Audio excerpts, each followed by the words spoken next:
Good morning, and thank you for joining Headless Commerce, the evolution of e-commerce and the path to profitability with Jan-Christopher Nugent, CEO of Nogin.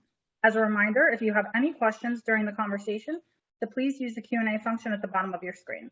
Now here's your host, Deborah Weinswig, CEO and founder of Coresight Research.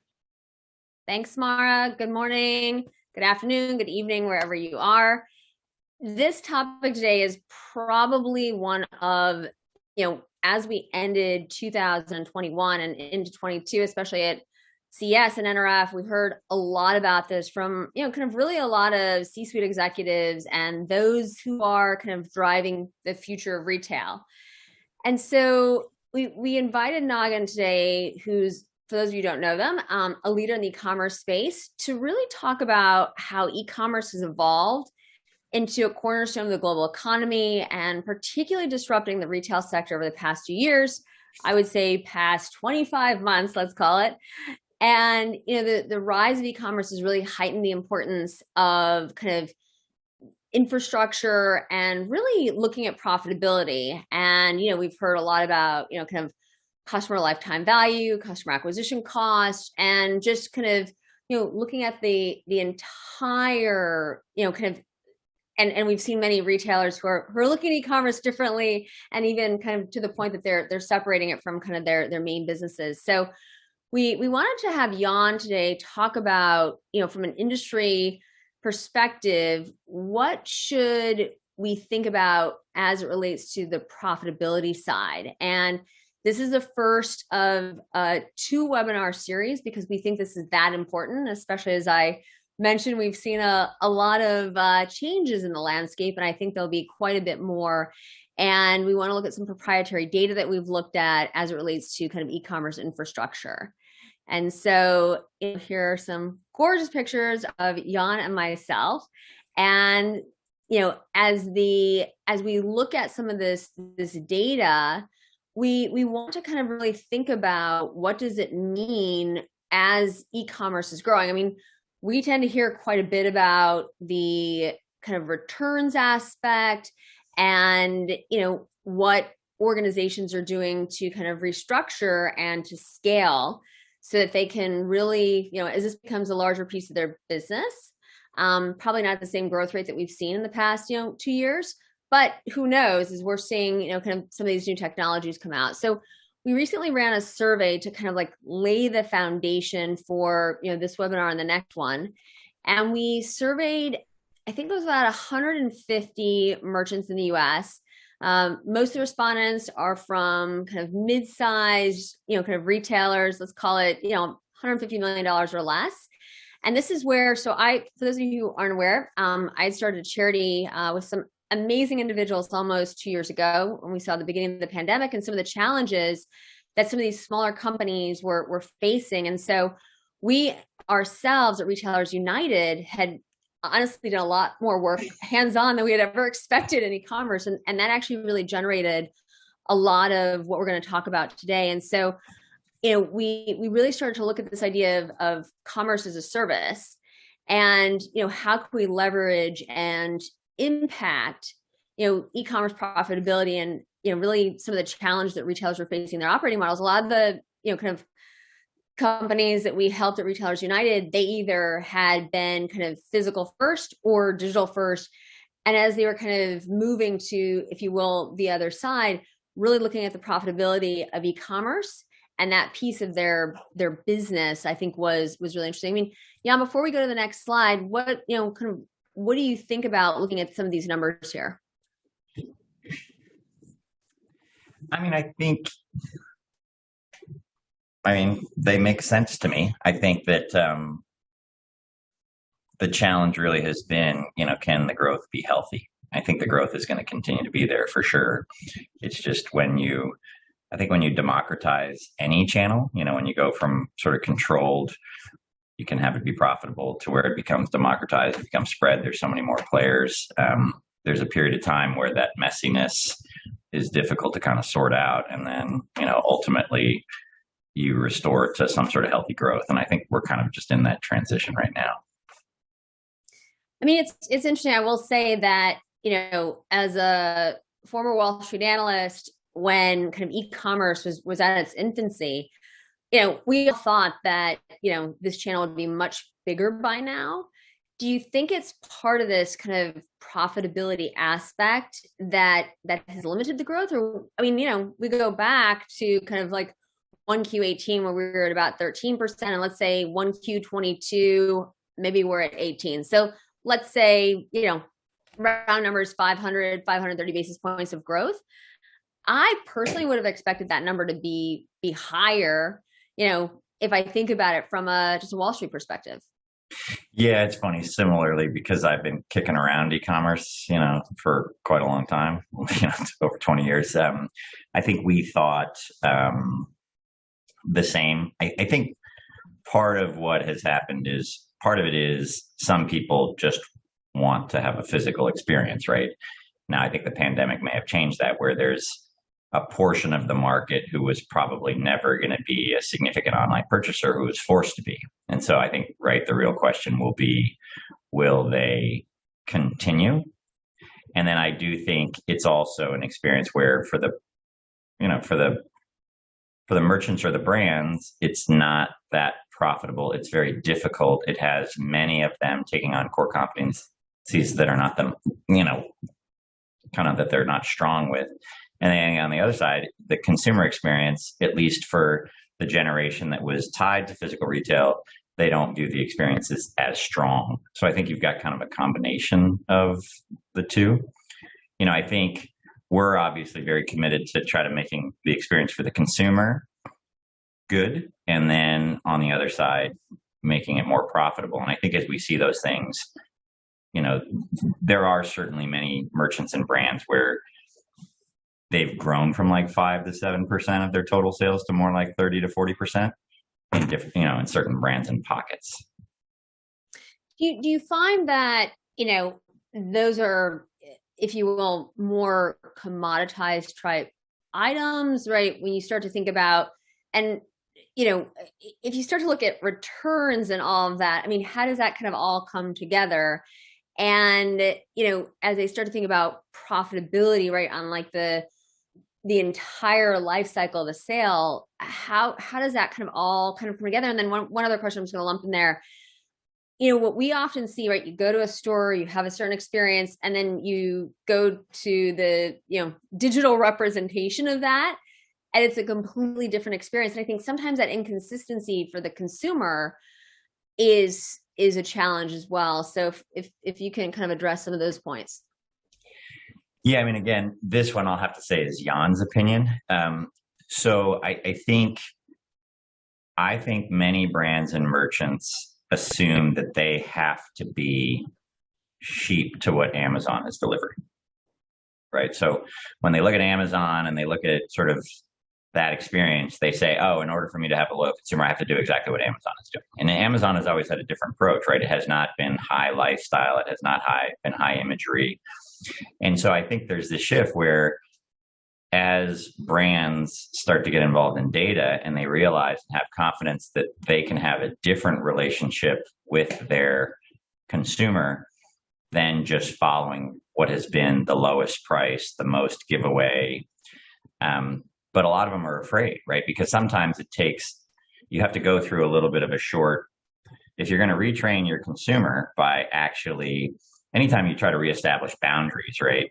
Sometimes there's fear. Is it going to affect the relationship? And I think that that's a big part of what is having happen, because we see many merchants and brands where they were committed to, this is my experience, and their consumers are committed to that experience and they can grow healthy in that manner. So I think that that's sort of one big part, because I agree with you. The digital experience versus a physical experience for very many brands is the equivalent of like the salesperson didn't talk to you, the goods were on the floor and you paid for it. And then they said, hey, you got to come back in 14 days before you can have it. So I would definitely agree. I think the other part that's just difficult is because social media and commerce hit at the same time, there's just so many choices, and so I think that that's part of it too, it reminds me of media where there were a controlled number of channels and the programming was high quality. And then when they expanded the number of channels and they needed low cost programming, there was this transition where it was just really messy. And again, it goes to me democratizing any channel. And so I think e-commerce is there. I think with the economy having been so frothy, so much investment, so many different choices where people can lose money, I think as things calm down, right, you'll actually see a narrowing of choices again. And then that quality will evolve, and it'll be easier to keep the consumer captive because there just won't be so many distractions and choices. You bring up something really interesting as, at Coresight, as we've done, kind of advisory work around digital transformation, and especially, right, these retailers, and, CPGs and brands who were kind of physical first. I remember some of the early days during the pandemic and, kind of talking about, I think this Kroger example is a great one, because if you think in some cases, especially if you're a brand, right, and you are selling a lot of, let's say, laundry detergent or, kind of beverages, things that are heavy. And if you're then trying to go D2C, which I think actually that's a whole nother kind of conversation, because I actually think there's a lot there that can be very exciting, especially as we think about loyalty and data and whatnot. But the weight of those items, and then how to kind of build out the customer basket, or how to encourage the consumer to build out a basket that's more profitable, right? This is kind of where the magic is, right? Yeah, I feel like there's whack-a-mole trade-offs, right? So if you were to look at that side, they don't have any pricing pressure. People are fine with paying whatever they ask because it's fairly consistent pricing, but they have to deal with, some logistical issues. You've got other sides, like on the apparel side, where there's tremendous pricing pressure. People don't even respond unless it's a luxury brand, unless it's marked down 30% off. But then they're, in a good situation. And then you've got beauty, where they got really, really high margins. They actually have great unit economics, but then they have the problem of, well, you can't just put it in a normal warehouse because it gets warm, it ruins the product. So I feel like different sectors have their, they've got their strengths and they've got their weaknesses. I think part of it, though, is some of them are just, I think it's different. I think the larger companies are more sophisticated, which is kind of what we've talked about, right? They're qualified to do it themselves because they have the scale and the people. Metza. Okay, fine. But then you've got a lot of these people who still do a lot of volume where they're just not that sophisticated and they're just following. I mean, we helped a brand recently and they said, we have the most loyal customer in the world. And they are a well-known, rather woke brand. And their average discount was 40%. They gave free shipping on all orders. Their return rate was 35%. And they paid the consumer $9 in order to return the product. And they wondered why they weren't making any money. But I want to take a step. That if you were to ask me how I define e-commerce, that would be it. Right. And that would be broad. And I actually think that's like the problem you're solving for, because that is how everyone has thought about it. And then right, as we're starting to see larger retailers for now separate, it's like cutting off your right arm, separate e-commerce, right, from their physical business. I just don't know how the numbers work. I think they work where you just have to, start to understand the different segments of consumers, deliver them an experience that's different than what you think it has to be, that's more profitable for you. And we see, like, for example, this brand we're talking about, their average discount now is around 23%.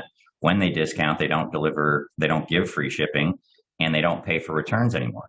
So the restoration of them was a full 16 full percentage points. I don't mean a 16% increase. I mean 16 full percentage points put back into their P&L with the same conversion and with growth. Now, there was a bit of a period of time where they had to hold their breath and go, oh my gosh, like, what's going to happen? But because they had 8 customer segments and half of them got one experience and then 25% of them got a slightly different experience, they were tailoring what the consumer wanted, but in a way that was better for the brand. How do you think about, that really does seem to me to be kind of like nirvana, holy grail. We used to talk about that in like the physical space, right? Come in, this is like what Best Buy did, right? You have a conversation with the consumer, if it's Jane or it's Sally or if it's Tom or if it's Ralph, and you deliver this much more customized experience kind of in the physical world, which is very hard, right? Because it's, getting that information from the consumer.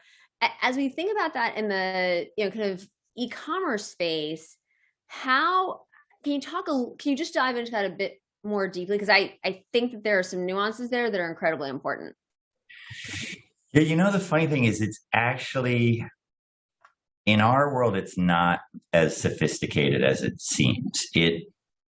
If, for example, you take the social networks and you were to say there are 8 customer profiles, right?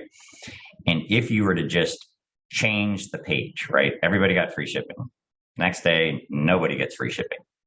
And 4 of the customer segments still bought. You would have feedback that says, okay, they don't have to have free shipping. Now, of the 4 that stopped buying, you see this with Nike, right? It'll say, hey, it's free shipping, but it's probably going to take about 12 days. But for $5, you'll get it within 3 or 4 days. And then Okay, 2 of the customer segments. Time out, because wasn't that what Jet did way back when, right? They would, if you were going to accept slower shipping speed, if you agreed not to return the item, I mean, wasn't that their whole kind of, je ne sais quoi? Well, again, I can't speak to Jet directly because I wasn't there. But what I would say is not all tactics work the same for all brands, right? Which is why the future of data is going to be so important, and algorithms and automation. Because again, the hardest part is if you take some $5 million brand, even what I just discussed is so manual for them that the staffing to try to even test, the A, B, and then create the C, and then if that doesn't work, write the D, it's never going to happen because for them, it's just way too costly to manually do those changes. But as you start to get to the future, right, where you may have a partner that actually has a rich data set, they have some algorithms or a tool that sort of makes these tweaks. Like we saw it with Nosto, right? To me, Nosto is not a very sophisticated tool. If I had a catalog with only 30 items, would I pay for artificial intelligence to recommend one of the other 30? If you bought this, I would just hard code, right? If you bought this. But for some people, because of their size and staffing and not being highly technical, that particular tool has a lot of value to them. And I think that's what we're seeing. That's the problem, right? Like in Amazon, they do have data scientists, right? They do have a bunch of North Star thinking folks. Many of them. Yeah. And that's all they've been doing. And they were doing it 3 years ago, right? Which is why they've driven this behavior that's so difficult for other people to exist in. And so I think that that's what's happening is like I have a 62 Corvette, right? I tinker, right? I have a Tesla. I would never dream of tinkering, right? It's gotten so complicated. I'm not going to pull out a wrench I don't even think it requires a wrench, right? I'm going to take the download and I'm going to let it do its thing. And I think that's a little bit of, you've got folks still wanting to tinker and a lot of folks who actually are not even technical who are saying, I have to control this. Even though I don't know what it is, I have to control it, right? And then it's becoming so technical that the curve is just getting steeper and steeper, and it's difficult. So Jan, I had a big breakup. I broke up with Amazon this year.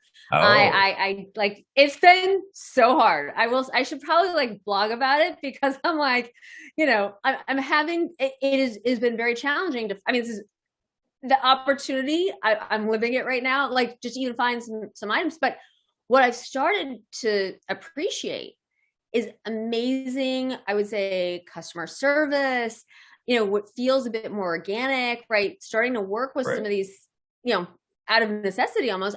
And it's been a wonderful process. And you as the consumer, right? You start to kind of like, your brain has to work again, right? Because it's not all so automatic. And so everything that you're talking about today, I'm living it right now. And, more than you can imagine, but I start, you really start to think about, I do, right? The cost of delivery in both directions. And once again, whatever additional information, and right, if you have a consumer who's more likely to, has a very high propensity to return, right? How do you kind of, handle that experience versus one who, has a very low return rate, right? I think starting to kind of, have the consumer almost, figure out their own ending, it is a really interesting kind of approach. And I feel like it makes retail, first of all, I think the sector is going to be very strong this year for many reasons, but what we're talking about today is absolutely one of them. Yeah, and I think the truth is I can only speak for myself, right? I am drawn as an entrepreneur to the yet to be disproven business model, right? So when you come to me and you talk about, oh, there's this new tool and it's so sexy, like it'll be warm in Miami and it's going to show them a bathing suit and it's going to be raining in Connecticut and I'm going to show them the boots. You're like, wow, like I want that. Whereas when somebody says, hey, I got this boring thing that just literally says, if you mark down the product, take away free shipping, because you're only going to have a relationship with your customer where you make money when you sell them stuff.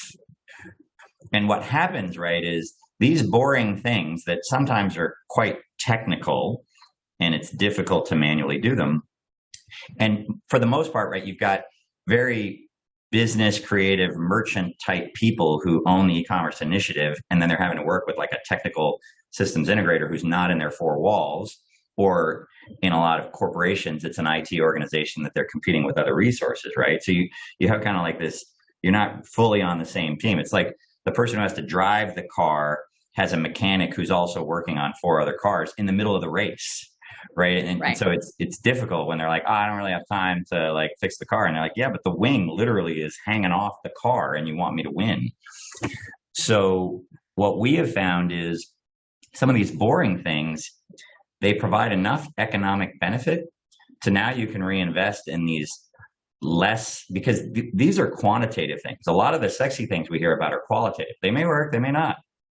And so it's the risk, and that's what's happening, right, is people don't have the extra money to spend on innovation because they've seen it not work. And by not spending on that innovation, it becomes a spiral where if you want to keep growing, you do unhealthy things to get that growth. We see it all the time. I mean, so I have 2 questions, I guess, in one. I mean, we do find, right, everyone's attracted to bright, shiny objects, but, you know, once again, putting my analyst hat on, really, it's the kind of wash, rinse, and repeat where you can really kind of, you know, make the bottom line. And, you know, do you see that? I mean, I've always seen that they overspend on marketing because somehow they're going to change how the consumer thinks about things. Where do you see kind of the greatest mismatch between spend and profitability?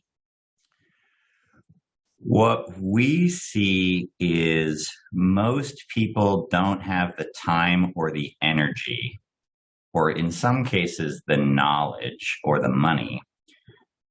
For example, the traffic thing, to actually fix the conversion first, right? Because if my conversion is 1%, I need twice as much traffic. If I can raise my conversion to 1.6% by actually having the technology and the data and being able to test and make the changes, then I can actually achieve that growth without spending more money.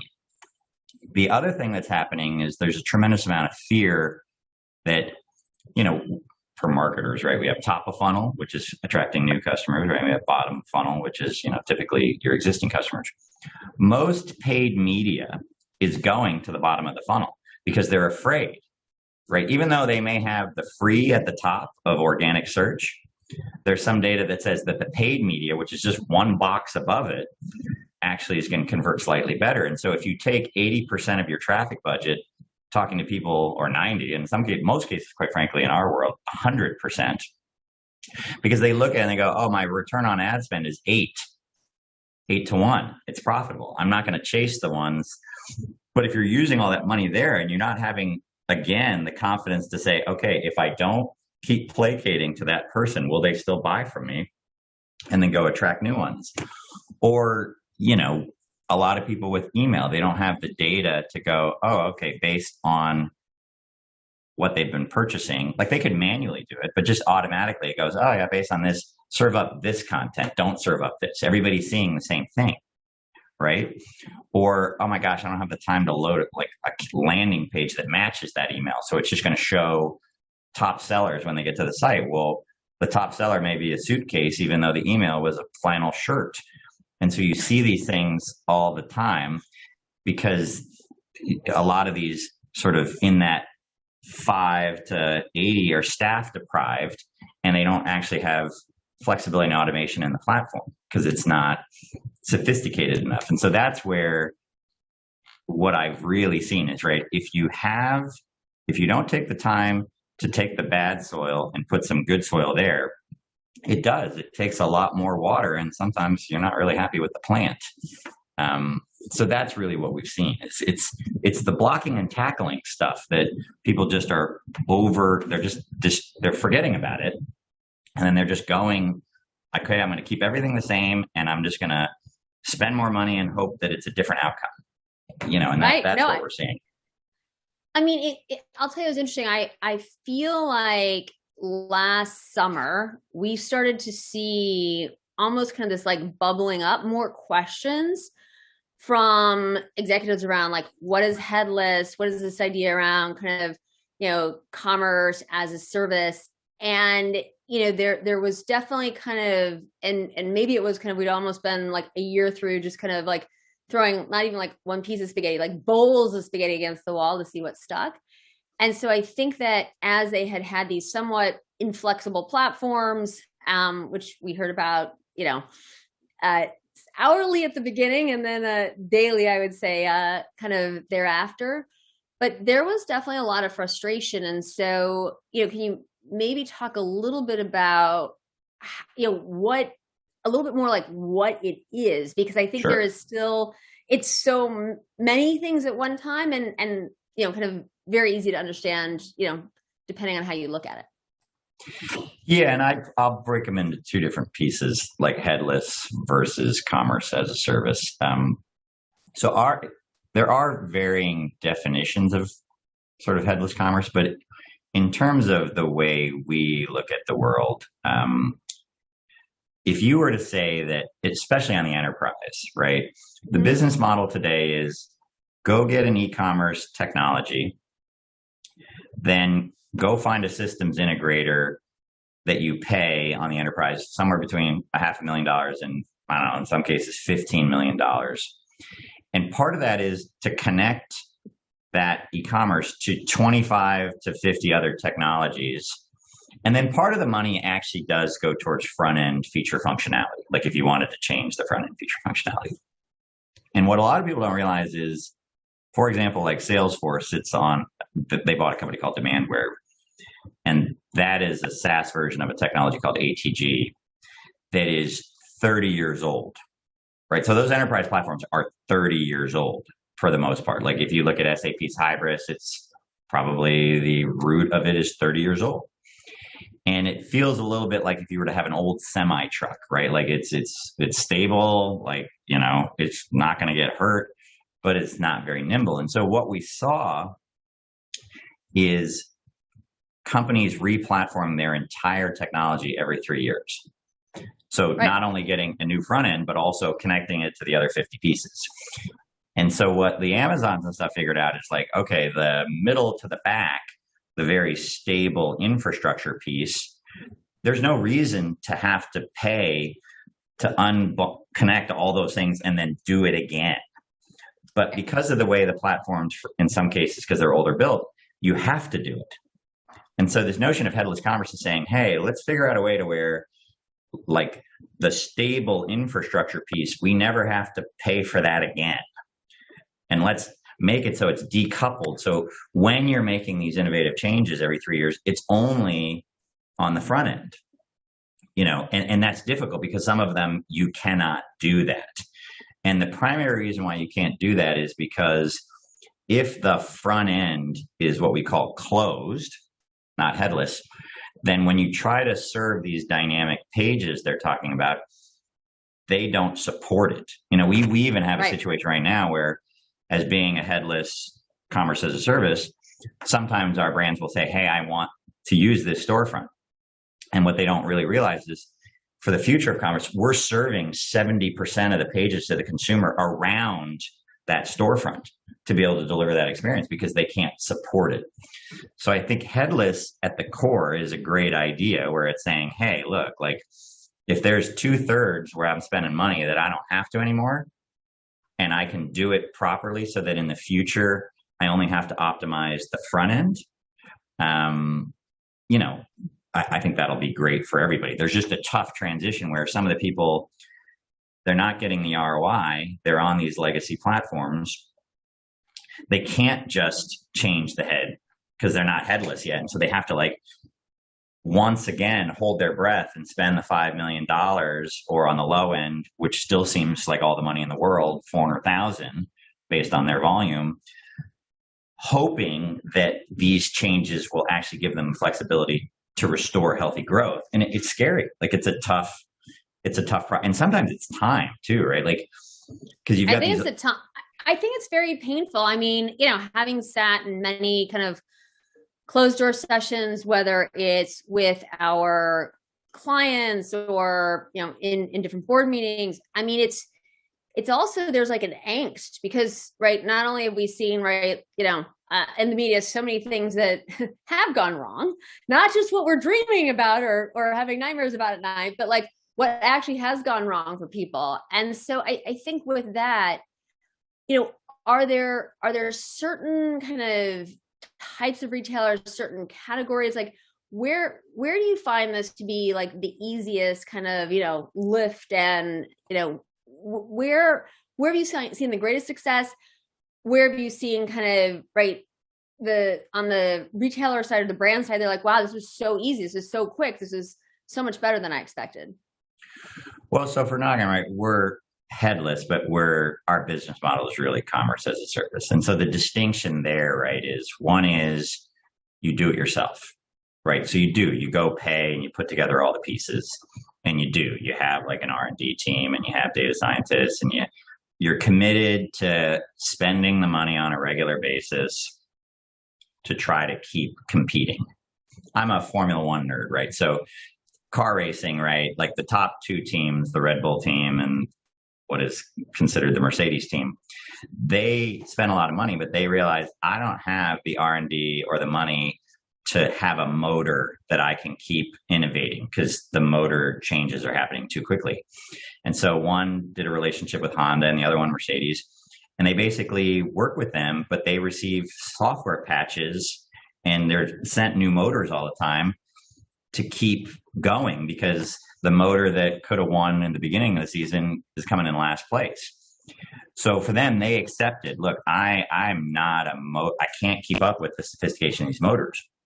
And that's really what commerce as a service is. It's saying, yeah, I can put all those pieces together, but there's also just this Nogin thing where the pieces are all there, and they've got, data scientists and nerds and, geniuses that have a North Star, and they're constantly trying to make the store perform better.